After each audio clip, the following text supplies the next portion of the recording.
Ladies and gentlemen, hello and welcome. I'm Michael Fullilove, the Executive Director of the Lowy Institute. It's my pleasure to welcome you to this special event with the British Foreign Secretary, Ms Truss. Let me begin by acknowledging the traditional custodians of this land, the Gadigal of the Eora Nation, and I pay my respects to their elders past and present.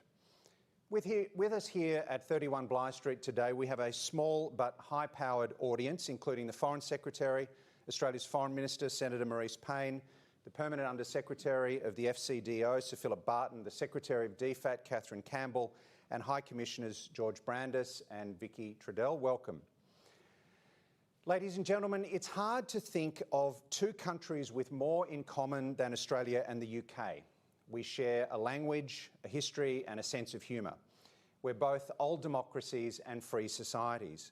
Our diplomats work closely together in the great councils of the world. Our servicemen and women have fought alongside one another from the Boer War to the Iraq War. In the secret world, we share intelligence through the Five Eyes. We trade and we do business with each other. The Australian diaspora in Britain is large, as is the British diaspora in Australia. And Australians feel remarkably warm towards the United Kingdom. When the Lowy Institute asked Australians last year which countries they trusted to act responsibly in the world, nearly 9 in 10 said they trust the UK. It's always an honour, therefore, to welcome the British Foreign Secretary to the Institute, especially in a week when momentous events are taking place in both the Ukraine and the United Kingdom. Today's event will be absorbing but brief, a bit like an Ashes test, if you'll excuse me, Foreign Secretary. Shortly, I will invite the Foreign Secretary to give her speech, and after that, I'll put some questions to her, including audience questions. If you'd like to submit a question, there's still time. Please send it to events@loweyinstitute.org.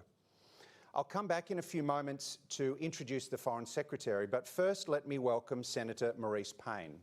We're very pleased to have Australia's Foreign Minister back with us today at Bligh Street. I know that our British friends won't hold this against us, but Marise and I met 30 years ago through the Republican movement. Marise has represented New South Wales in the Senate since 1997 and served on the front bench since 2013. In 2015, she was appointed Australia's Defence Minister, and in 2018, she was appointed Foreign Minister. She also serves as the Minister for Women. I'm very grateful that after hosting the Foreign Secretary for the last couple of days and participating in the Auckland talks this morning at Admiralty House, Marise has agreed to give some welcoming remarks to this event. Minister, the lectern is yours. Thank you. Thank you very much, Michael, and it is indeed a great pleasure to be back here at Lowy. Thank you so much for the opportunity and the invitation. Let me also begin by acknowledging the traditional custodians of the land on which the Lowy Institute stands, the Gadigal of the Eora Nation, and pay my respects to their elders, past, present and emerging. Welcome to our small contingent in the room here today, including DFAT and British officials who have done such a great job of bringing together this visit and this AUKMIN. Thank you all very much for what you have done. It is my pleasure to introduce today's address by the United Kingdom Secretary of State for Foreign, Commonwealth and Development Affairs and Minister for Women and Equalities, and my good friend, the Right Honourable Ms Truss. I've come to know Liz over the past few years as Trade Secretary, as Foreign Secretary now, and we both share a great passion for gender equality. So I was delighted when Liz became Foreign Secretary in September. We met in New York then. We met again in Liverpool at the G7+ at the end of 2021, and I'm very pleased that she and Secretary Wallace have been able to join me for the first 2+2 ministerial in Australia since the COVID pandemic began. Our interactions yesterday and today during our AUKMIN consultations have been very warm, very productive and very cooperative alongside Minister Dutton and Secretary for Defence Ben Wallace.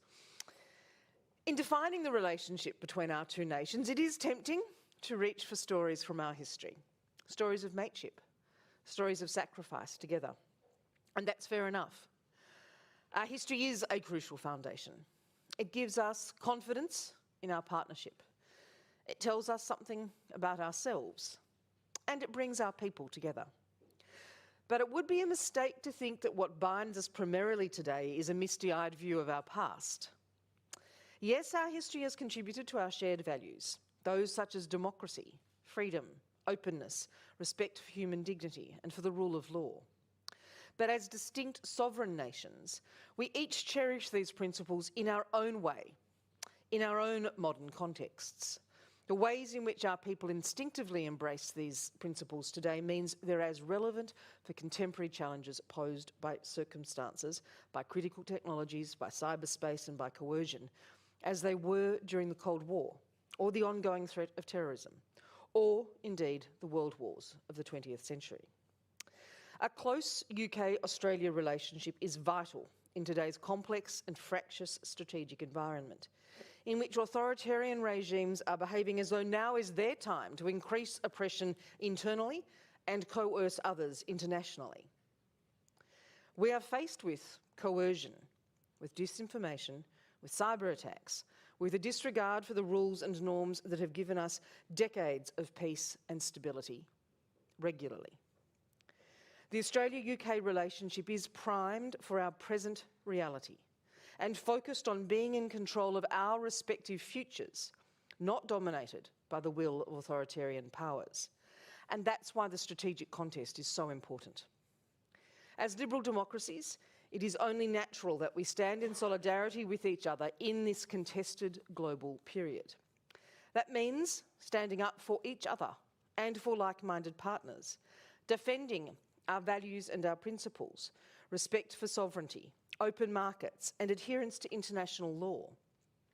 That applies whether it is China's actions against Lithuania or in the South China Sea, Russia's aggression on the Ukraine border, or the DPRK's testing of missiles in breach of UN conventions and sanctions.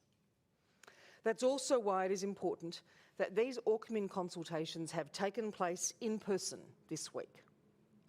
Our two great nations are able to address multiple simultaneous challenges around the globe. It's why we are working ever more closely together and with all our partners, including across ASEAN, the Pacific, the Commonwealth and the European Union, to shape the kind of Indo-Pacific and world we want. That's why our discussions have focused on practical cooperation through measures that include a new Australia-UK cyber and critical technology partnership, a new infrastructure investment partnership in the Indo-Pacific. We'll also build resilience to disinformation that is designed to undermine liberal values and erode social cohesion. And we will work together to support the Indo-Pacific's health and economic recovery, including ensuring more secure, reliable and sustainable supply chains. The UK-Australia FTA, signed last month, is an historic moment in our relationship. It is a gold standard trade agreement. Our enhanced trilateral security partnership with the United Kingdom and the United States, AUKUS, will enable us to significantly deepen cooperation on a range of emerging security and defence capabilities, including artificial intelligence, quantum computing and cyber. These new areas of cooperation go to the heart of challenges affecting the peace, stability and prosperity of the Indo-Pacific. Before I finish, I'd like to remind everyone that in 2017, another UK Foreign Secretary spoke here at Lowy. That, how to describe it, colourful speech, then Secretary Johnson said, "After we leave the EU, I am confident that Australia will be at or near the front of the queue for a new free trade agreement with Britain, an agreement that could boost even further what we do together." Such remarkable prescience. Liz, as former Trade Secretary, deserves great credit for delivering that agreement, which came to fruition just last month.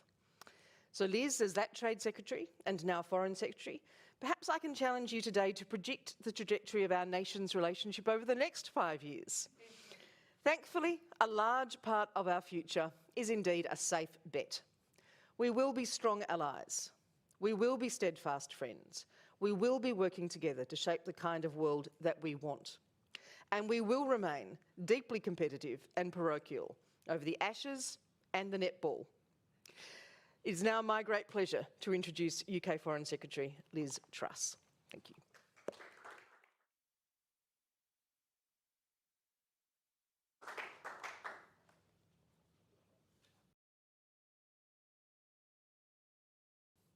Well, thank you very much, Marise, and thank you, Michael, as well, for welcoming me to the Lowy Institute. I'd like to begin by acknowledging the traditional owners of this land, the Gadigal people, and by paying my respects to elders past and present. It's great to be back in Sydney at the Lowy Institute with my friend Marise Payne. As the UK sets out on its future as global Britain, we now have full use of our trade, our defence, our diplomacy and our development policies to be able. And I see Australia as a real inspiration in that, with the work you do to promote free trade, freedom of speech, human rights, and the rights of women and girls as a leading nation. And our close bonds now are more important than they've ever been. And we are doing more and more together. And this is vital because of the growing threats that we face. The Kremlin haven't learnt the lessons of history. They dream of recreating the Soviet Union or a kind of greater Russia, carving up territory based on ethnicity and language. They claim they want stability while they work to threaten and destabilise others. We know what lies down that path and the terrible toll in lives lost and human suffering it brings. That's why we urge President Putin to desist and step back from Ukraine before he makes a massive strategic mistake. Ukraine is a proud country with a long history. They have known invading forces before, from the Mongols to the Tatars. They suffered through the state-sponsored famine. Their resilience runs deep. If they have to, Ukrainians will fight to defend their country. Invasion will only lead to a quagmire, as we know from the Soviet-Afghan War or the conflict in Chechnya. Last week at the NATO-Russia Council, we sent a clear message to Moscow that any incursion into Ukraine would bring massive consequences, including through coordinated sanctions hitting the financial sector and individuals. This week, the United Kingdom announced a new package of training support and defensive weapons for Ukraine to boost their capabilities. And we're working with our partners on high-impact measures targeting the Russian financial sector and individuals. We're also strengthening our bilateral partnership following high-level talks in London in December, and we're fostering new trilateral ties with Poland and Ukraine. We're also pushing for alternatives in energy supply so that nations are less reliant on Russia for their gas. We need everyone to step up. Together with our allies, we will continue to stand with Ukraine and urge Russia to de-escalate. What happens in Eastern Europe matters for the world. Threats to freedom, democracy, and the rule of law aren't just regional, they're global, and that's why we have to respond together. Iran's nuclear program has never been more advanced. China has been conducting military flights near Taiwan, and it's using its economic muscle to attempt to coerce democracies like Australia and Lithuania. Russia and China are working together more and more as they strive to set the standards in technologies like artificial intelligence, to assert their dominance over the Western Pacific through joint military exercises, and in space through closer ties. The International Institute for Strategic Studies argues that we're now seeing the strongest, closest, and best relationship the two countries have had for 70 years. And we're seeing the alignment of authoritarian regimes around the world. It's no surprise that regimes like Belarus, North Korea, and Myanmar find their closest allies in Moscow and Beijing. They don't look to these nations as partners, but as puppets. Moscow wants them to promote their propaganda and destabilize free democracies on their doorstep. At the same time, Beijing has forged a so-called Iron Brotherhood with Belarus. China is the biggest buyer of Iranian oil, and Pyongyang's largest trading partner. China and Russia have spotted an ideological vacuum, and they're rushing to fill it. They are emboldened in a way that we haven't seen since the Cold War. As freedom-loving democracies, we need to rise up to face down these threats. As well as NATO, we're working with partners like Australia, India, Japan, Indonesia, and Israel to build a global network of liberty. Aggressors are reneging on their commitments and obligations. They're destabilizing the rules-based international order, and they're chipping away at the values that underpin it. But they have nothing to offer. The world is different. We're not defined. We believe in freedom and democracy. We believe in individual liberty as the greatest transformative force on earth. When people have agency over their own lives, when they have freedom and opportunity, they achieve incredible things. As Prime Minister Scott Morrison said, we know from the evidence of human history that democracies are the engine room of change. We see this in the ideas and innovations that fueled our fight back against COVID. From the University of Sydney's Edward Holmes publishing the COVID genome, to Oxford's Sarah Gilbert and her life-saving vaccine, to our shared effort to distribute vaccines to those in need around the world. And we want to work together to tackle the big problems we face. That does include working with countries like Russia and China where it's necessary, on trade, tackling climate change, or bringing Iran to the negotiating table. But in doing so, we will stand up for what we believe in. In December, I welcomed G7 foreign ministers to Liverpool, together with Marise Payne and some of our other closest allies and friends. We expressed our concern about China's economic coercive policies, and we united to condemn Russia's aggression. Together, we showed our determination to stand shoulder to shoulder for freedom and democracy around the world. We're continuing that vital work this week with our AUKMIN, our Australia-UK Foreign and Defence Ministerial meeting, the first that we've had since 2018. And we're determined to act together in three key areas. Firstly, we'll stand up for our economic security. That means calling out China when it blocks products from Lithuania or imposes punitive tariffs on Australian barley and wine. It means cutting strategic dependence on authoritarian regimes, starting with Europe's dependence on Russian gas. It means helping countries avoiding having their balance sheets loaded with debt. It's estimated that 44 low to middle income countries have debts to Beijing in excess of 10% of their GDP. We're responding on all of these fronts, and we're strengthening our supply chains by taking our economic ties with like-minded nations to new heights. We took a huge step forward by signing our free trade agreement with Australia in December. This is a world-class deal that will remove all of the tariffs on goods both ways. It's going to be easier for our people to live and work in each other's countries, particularly those under 35. And we're building on this by working with Australia to join the Trans-Pacific Partnership, reinforcing reliability of supply through one of the largest free trade areas on Earth. We're also working together to provide low and middle income countries with honest and reliable alternative sources of investment. In November, I launched British International Investment, helping to mobilise up to £8 billion a year of public and private financing to these countries by 2025, leveraging the firepower of the City of London.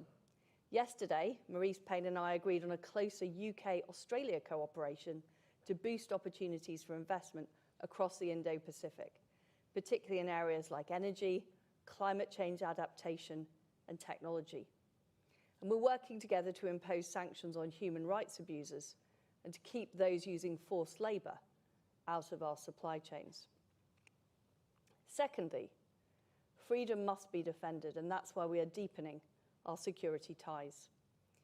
Last year, in our integrated review, the UK set out a new deterrence posture, including the biggest increase in defence spending since the end of the Cold War. We need to see everyone stepping up in this way. Too few of our NATO allies are meeting the 2% spending target. So it's great to see that Australia is also increasing its commitment to our collective security. The power of our partnership has been demonstrated time and time again. We will forever remember those from Australia and New Zealand who gave their lives for freedom on the historic battlefields of Europe, the Mediterranean, North Africa, and the Pacific. The depth of our commitment remains plain to see today, from the Five Eyes intelligence partnership to the Five Powers defence arrangements with our friends Singapore, Malaysia, and New Zealand, to the Carrier Strike Group, which visited the region last year, led by HMS Queen Elizabeth. Our forces exercised in the South China Sea, with ships and aircraft from Australia and other partners standing up for our mutual interests and supporting regional stability. And of course, last year, we finalised our landmark AUKUS partnership. With this deal, we've opened a bold new era in our long history together. And by joining forces with the US, we're showing our determination to protect security and stability across the region. We're helping Australia acquire a nuclear-powered submarine, and it also means deeper cooperation between our three nations on advanced capabilities like cyber, AI, and quantum. We want to use this deeper expertise to help support stability with partners right across the Indo-Pacific. I'm looking forward tomorrow to visiting the shipyard in Adelaide, where the UK and Australia are building new Type 26 frigates. And Adelaide, of course, will play an important role in developing the new AUKUS submarines. This is a truly formidable and cutting-edge partnership, and we're determined to continue strengthening it for the benefit of all. And finally, we're boosting our cooperation on technology. Technology has empowered people by enabling incredible freedom, but we know it can be seized on by others to promote fear. We can't allow the technologies of the future to be hijacked for malign ends, whether it's cyber attacks or building high-tech surveillance states through facial recognition software and AI. Global technology standards must be shaped by the free world. That's where we want to go further and faster by deepening our science and tech collaboration. Just as Australia has banned Huawei from its 5G network, we're stripping high-risk vendors out of our infrastructure. And we're embracing Australian expertise, for example, to bring the state-of-the-art 5G to London Underground. Delivering our strategic advantage in science and technology is an absolutely vital objective of the integrated review. And so I'm pleased this week we're launching our new cyber and critical technology partnership with Australia, aimed at tackling malign actors, strengthening supply chains, and harnessing tech to support freedom and democracy. Building these partnerships and drawing other countries closer to the orbit of free market democracies will ultimately make us all safer and freer in the years to come. That's why it's time for the free world to stand its ground. We need to face down global aggressors. We should be proud of our ideas and our ideals, clear about what they have brought to mankind, and even more ambitious for what we can do together in the future. 40 years ago, Margaret Thatcher gave the Sir Robert Menzies lecture in Melbourne. She said, "Where freedom exists, I seek to expand it. Where it is under attack, I shall defend it. Where it does not exist, I shall try to create it." I cannot think of a better friend than Australia to work with on this vital endeavour. We can make great things happen. Thank you.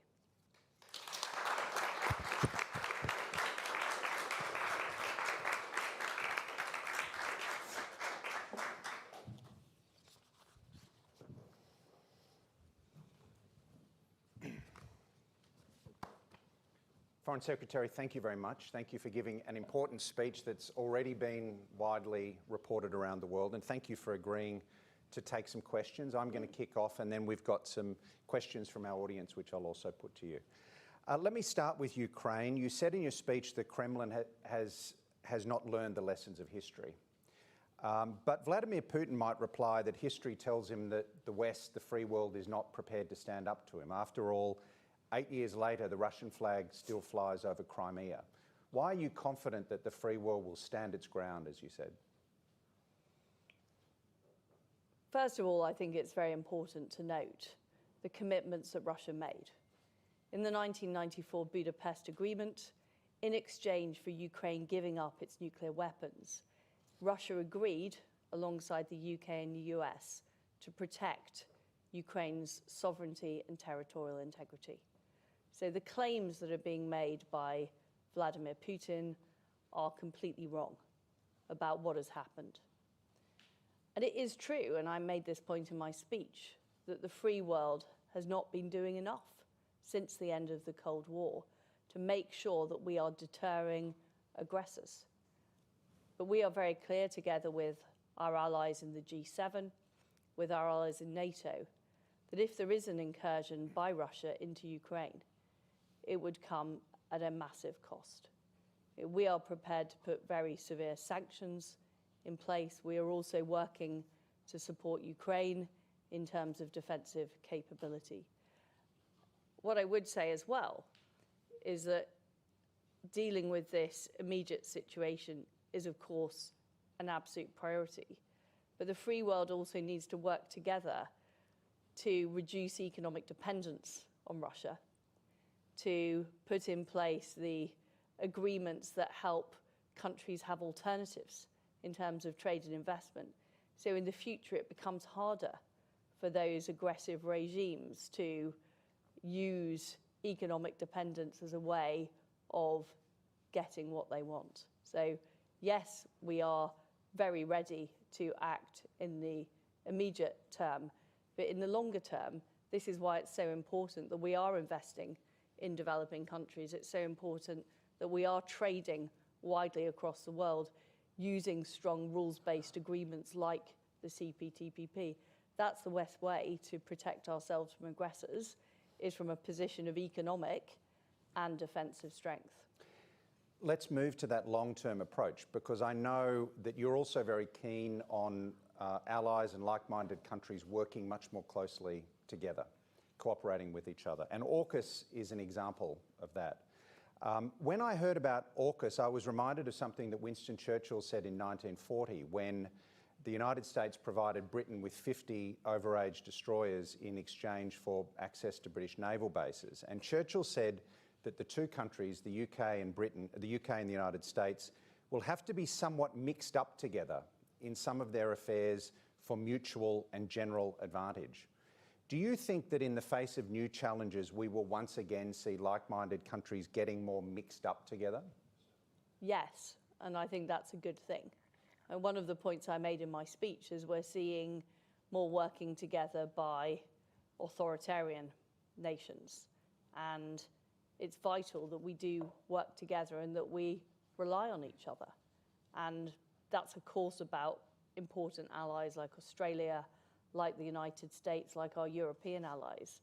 But we also need to make sure we're working more closely with India, with Japan, with Indonesia. These are all important parts, I think, of creating a much stronger alliance of those in the free world. What are the limits of liberty as an organising principle for foreign policy? Because in the Indo-Pacific, for example, many of the countries that would be useful in balancing against China are non-democracies or quasi-democracies. Well, the way I look at it is I want a world where free democratic countries can survive and thrive. Now, there are many countries which are not free democracies, who want to live in that world too. A world that's based on the rules. A world where countries hold true to their commitments, like the 1994 Budapest Agreement.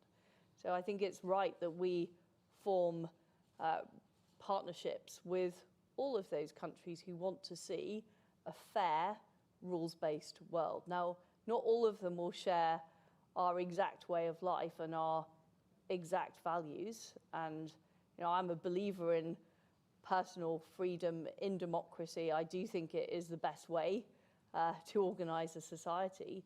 But I also believe in countries' sovereignty and countries' ability to make their own decisions. What I think is important is that the countries that we work with believe in the rules-based international system and fair play. What's the most important aspect of AUKUS from your perspective? Well, AUKUS is a comprehensive arrangement that is going to involve very deep work together in areas like artificial intelligence, in cyber, in quantum, as well as helping Australia acquire that nuclear-powered submarine capability. So to me, it's a comprehensive arrangement that is going to deepen that partnership. It's worth saying, though, that it's part of a broader picture.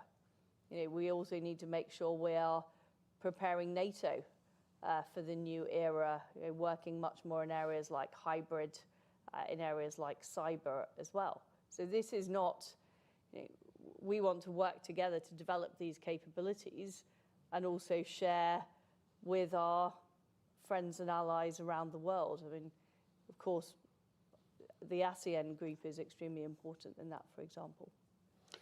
Can I ask you, how does the network of liberty square with Brexit? I mean, I think, like you at the time, I supported the Remain case because I was worried that Brexit would hinder Britain, make Europe less liberal and weaken the West and provide succour to the adversaries of the West like Beijing and Moscow. Hasn't Brexit undermined the network of liberty? I don't agree with that.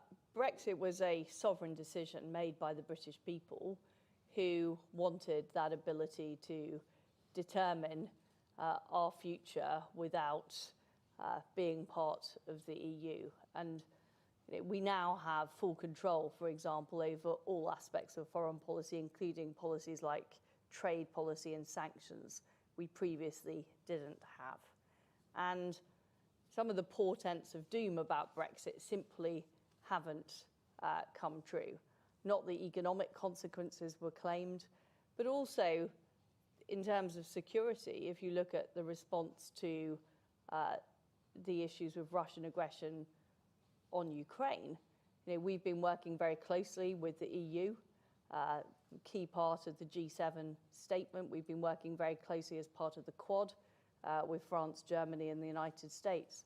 So our security relationship is extremely strong, but it is from the position of an independent sovereign nation. Let me come to China. You referred to China a couple of times in your speech. Is the UK late to the game on China and on China as a strategic actor and perhaps as a strategic threat? I mean, I recall David Cameron and George Osborne were incredibly bullish about China back in the day. I know the tone in London has changed very substantially, and even I think it was last week we saw that story about MI5 identifying an agent of the Chinese government working at Westminster. Why has it taken so long for London and other European capitals to clock to the threat that China poses? Well, I give credit to Australia here.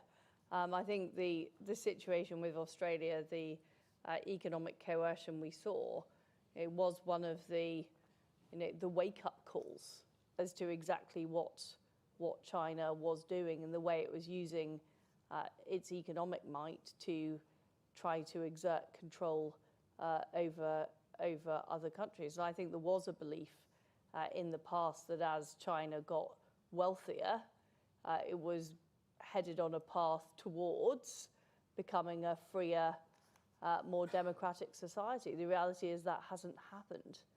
And the situation we were in the late 90s, the Chinese economy was a tenth the size of the United States economy. We're now in a situation with China with a much bigger economy, much more able to coerce other nations. And as I've said, we've looked to Australia as we formulate some of our policies around how we deal with those issues. In your speech, you talked about how democracies should be less economically dependent on countries that don't share our values, and that's obviously a good idea and desirable. But China, for example, does 3 times more trade with Indo-Pacific countries than its nearest competitor, the United States. Is it realistic for countries like Australia and the United Kingdom to diversify away from an economy the size of China's? Well, I look at it in positive terms as we are diversifying towards countries that follow the rules. For example, on areas like intellectual property or forced technology transfer. So one of the reasons why we want to sign up to the CPTPP, is that has strong rules basis so that UK supply chains will, UK companies, when we are sourcing products, we will know that they have good environmental standards, we will know that there are good labour provisions in place, we will know that intellectual property is protected because that's part of the CPTPP agreement. So the way I see it is more making those supply chains more resilient by working with countries who share that rules-based approach. You want to join the CPTPP. Would the UK like to join the Quad as well?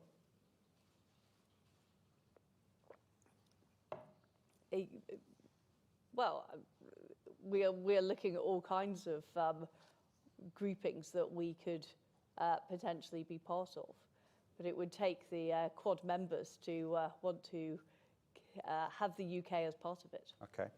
All right, I'm going to go to the audience, but I am going to squeeze in one question about domestic politics, if I can. The last time we hosted a Foreign Secretary at the Institute, as Marise noted, he went on in short order to become Prime Minister. Should we expect to see that phenomenon again, do you think? Well, our Prime Minister, as you said, spoke at the Lowy Institute. He became Prime Minister. I was delighted to serve as his Trade Secretary, delivering on the promise he made here at the Lowy Institute. And I'm now working from his Foreign Secretary. He is doing an excellent job. Britain is one of the first countries to get people vaccinated, to deliver a successful booster campaign. We've got the fastest growing economy in the G7, and that is what is important to people. All right, let me put some questions from the audience to you, Foreign Secretary. First of all, back on Ukraine, I have a question from the chairman of the Lowy Institute, Sir Frank Lowy. He says that in your speech you urge Vladimir Putin to desist and step back from Ukraine before he makes a disastrous strategic mistake. What would NATO do if Russia invaded Ukraine, and should Russia be concerned about that?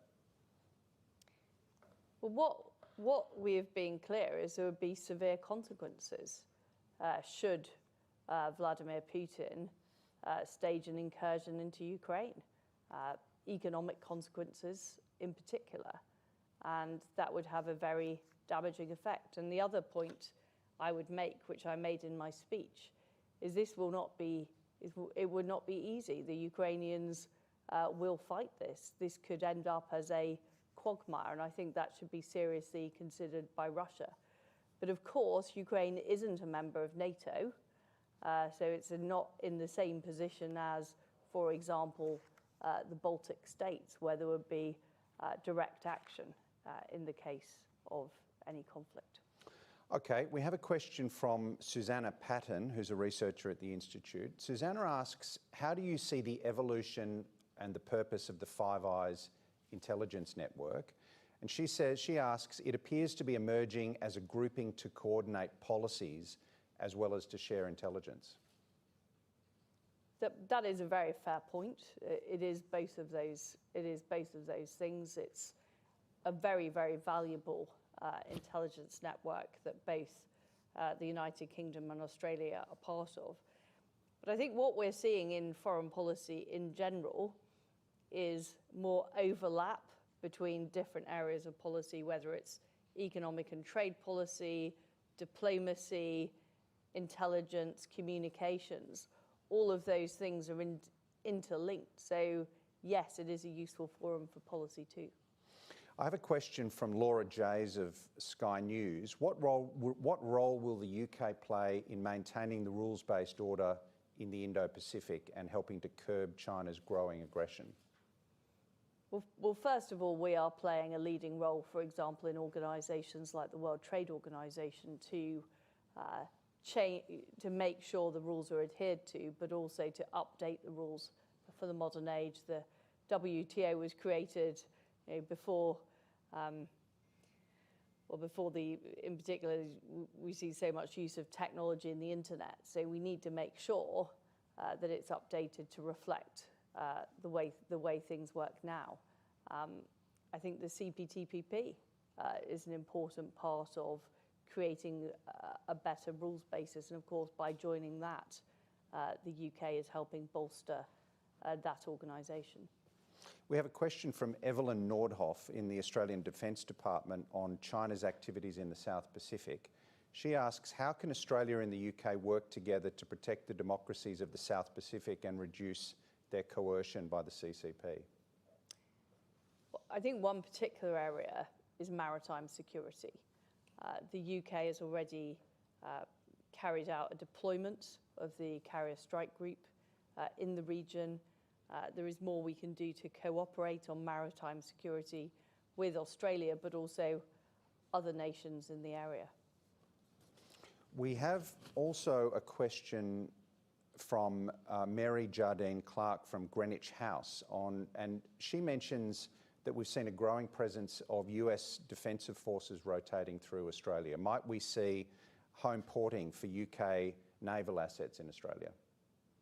Well, we're certainly looking at what more we can do, and this is a comment the Defence Secretary made earlier, to have a visible presence in the region, as well as a greater degree of diplomatic engagement as well. Finally, Foreign Secretary, I might ask you one more question about the United States, if I can, which is at the centre of any network of liberty. We've seen a lot of inconsistency in Washington's approach to the world. During the Trump era, for example, the President was very unconvincing in his commitment to the idea of collective defence as enshrined in Article 5 of the NATO treaty. Some people think Mr Trump could return to the White House in 2024. Are you worried about the fractures in the American polity, about how that affects America's credibility and influence in the world? Are you concerned at all about the trajectory of the United States? Because in a way, the whole of the rest of the network of liberty is hinged off the United States. Well, the United States is very important. Other countries are also important.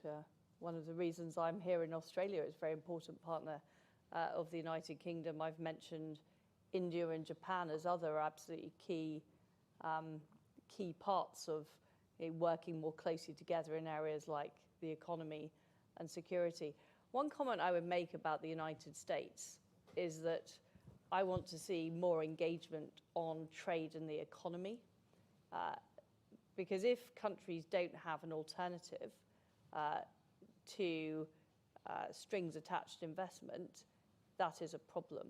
So we are working with the United States on investment partnerships. They've got the Build Back Better World programme.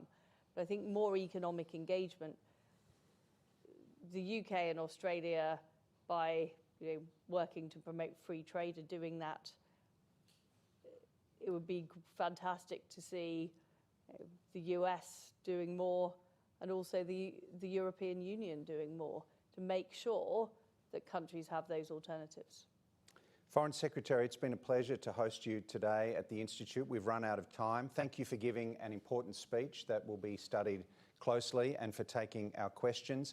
The Foreign Secretary has said that she's an admirer of Arya Stark from Game of Thrones, and like Arya, I would say that Ms Truss is one to watch.